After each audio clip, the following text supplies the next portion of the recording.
Now let's get talking now. Mr. Olaide Bano, stockbroker, macroeconomic analyst. He joins us now. Thank you for your time, Mr. Bano. Talk to us about the first story. Of course, that the federal government recorded about 5.33 trillion naira deficit in 8 months.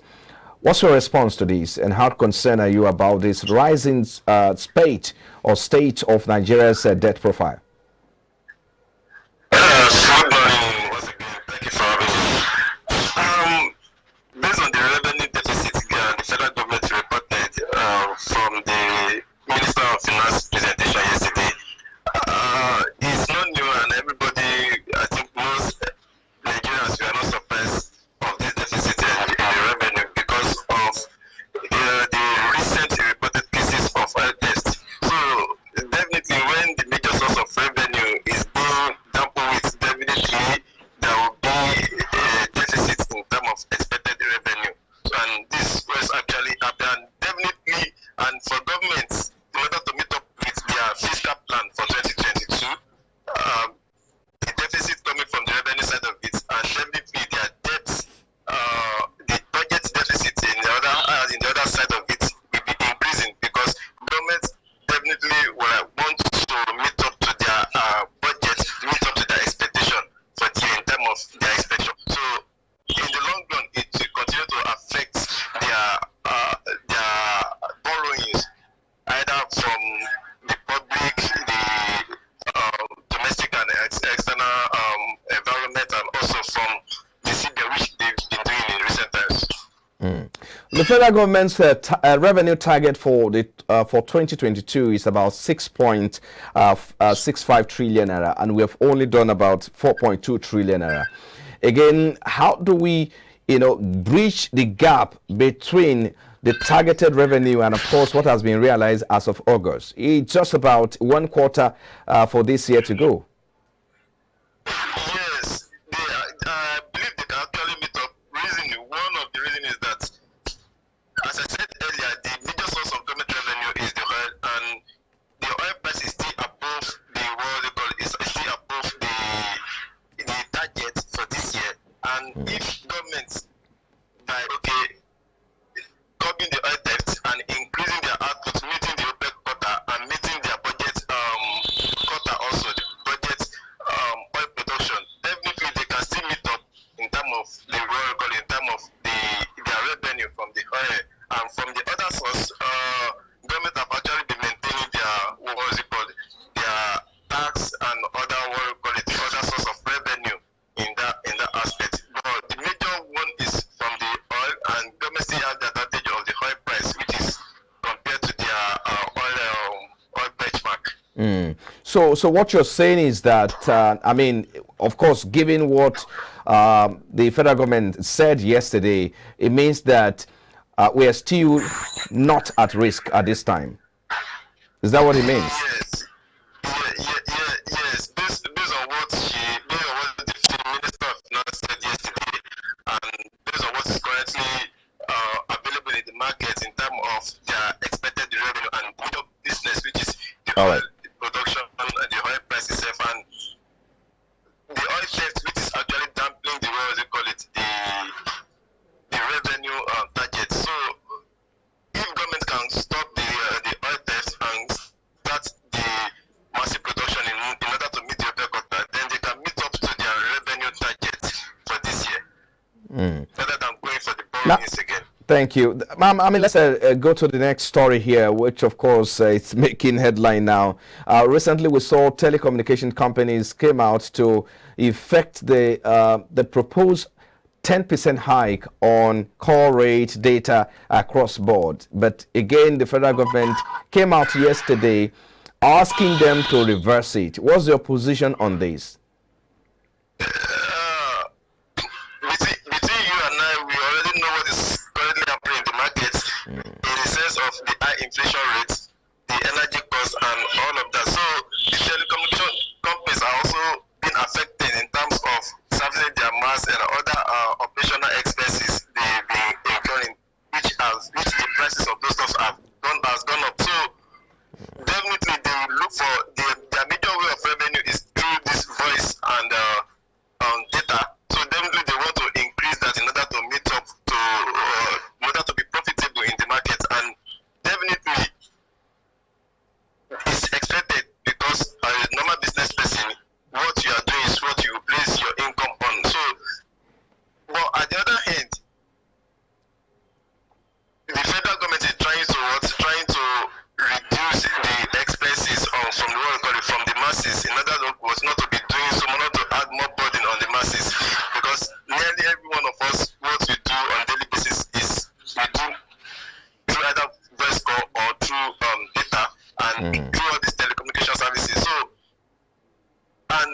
Okay. Let me quickly add now. It's not that okay, government is reducing it. Yes. Just like that, because recently the government is trying to impose an excise duty of 5% on it. So government stopping the telecommunication company to suspend the 10% hike on their tariff is another. There's another pushing effect for them. In other words, now the concern, Mr. Bano. Yes, let me just quickly comment now. The concern here is not even about the fact that they've increased it, and then the government is trying to ask them to reverse back to status quo. But the concern here is that how did they even manage to go ahead to, increase it in the first place? That someone would have given that approval. Perhaps the NCC, who is overseeing that sector, would have given that approval. Yeah, there is a kind of disagreement between, I don't want to call it disagreement, so to say, between the NCC and the telecommunication companies. In other words, yes, there will be some kind of regulatory approval from the NCC sometimes, and the other way there will be another one that will be conflicting itself. So sometimes there is this kind of creating between the communication between the NCC and the telecommunication company. So these are actually being given them support, so they don't have choice in order to stay afloat in the business than to go ahead with the tariff hike. Perhaps we need to call at a point. Perhaps we need to interrogate the NCC itself, because in the first place, the question is how did they even come about, to effect that increase in the first place? But that's another conversation we will need to look at next time. But let's take a look at this next story. It's still about the issue of borrowing, government's borrowing, and this talked about way our means, which of course is at the disposal of the central bank. So what the Minister of Finance and Budget and National Planning is Zainab was saying at yesterday that there was approval has been given to securitize the Central Bank of Nigeria's 20 trillion naira worth of ways and means portfolio. I mean, that's over and it's going to last for over 40 years. Now it's going to be converted to debt for over 40 years. What's the implication of this? Yeah, the implication is that in order to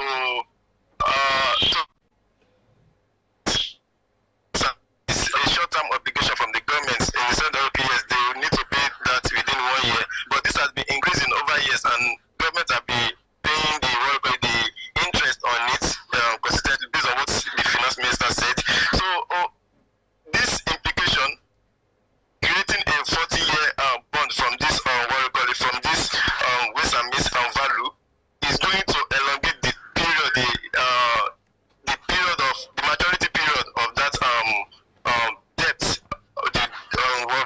of the borrowing. So, and the recent based on what the finance minister presented yesterday, the rate they'll be paying is about 7 to 8%, and the rate of by the conversion period it will be around 9%. And another problem is that who are those going to subscribe to this bond, and that will be left to the financial institution like the banks and the PFA. Okay. All right. Maybe we'll have to move to the next story here quickly because we are pressed for time, and it still borders around aviation forest crisis, which of course some foreign airlines have not been able to repatriate their proceeds in recent times. Again, how do you think we can find a way forward between the foreign operators and of course the local sector here? The Minister of Aviation, Adi Sirika, again has been questioned many times what the ministry is doing about this. What's your position, and how do you think we can solve this going forward? Nigeria at the moment is actually facing forest crisis. Yeah, the major crisis happening in terms of forest, especially for the airlines, not only for the airlines as well, because of the scarcity of the effects in the market. And majority of their transaction now is through the parallel market. So recently we had the CBN released about $665 million to the airlines in terms of their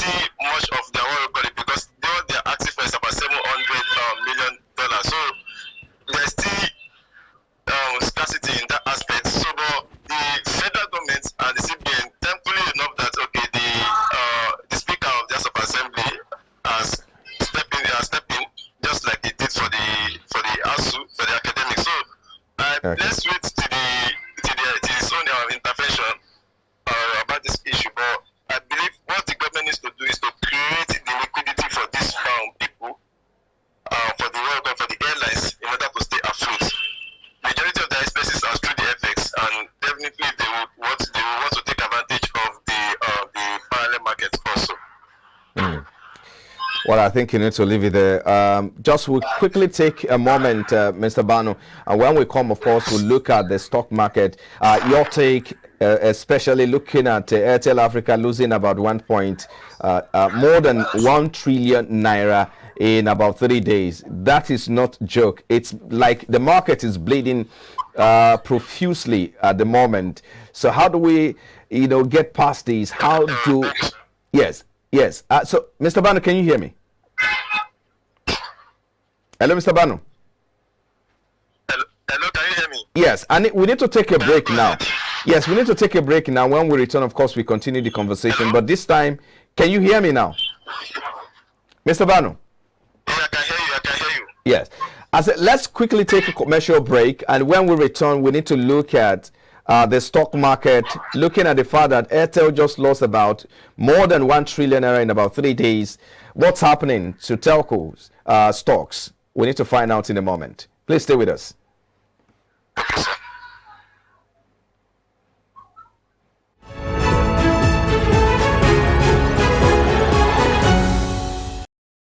We still have Mr. Olaidebano, stockbroker and macroeconomic analyst. He joins us again to look at the stock market and what the market is doing at the moment. But first, let's look at the performance of the market at the close of Wednesday. Talk to us. We saw that the telco shares were heavily impacted negatively. Airtel Africa lost about 1.8 trillion naira over the past 3 days now. Why do you think the market is bleeding at the moment, and why the feedback or the fallback is the fact that telco shares are feeling the heat at the moment? Once again, the market has actually been declining, as you said, and because of the sell-off, the sell pressure on the telco companies. If you look at it in recent, from the market activities in the other way around, we can say, okay, yes, majority of the stocks listed are actually having positive potential, but because of the weight of these telecom companies like the Airtel is having in the market, that's the reason why we're having this decline. And we want to believe investors, if you look at it, majority of the banking stocks having positive performance. I believe, okay, some investors are actually selling down on what we call it on Airtel, on the Airtel and the telecom companies generally, in order to take advantage of the price appreciation in the banking stocks.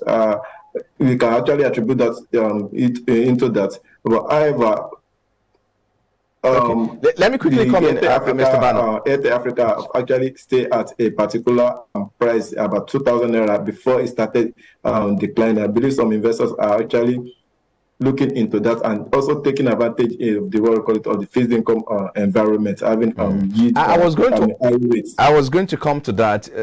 Given the price share last week of Airtel from 2,000 naira last week dropping to about 1,300 naira at yesterday, that is a huge loss. I mean, is it time for investors to start exiting that particular stock at the moment, or maybe pulling their portfolio out, or is it time to take position?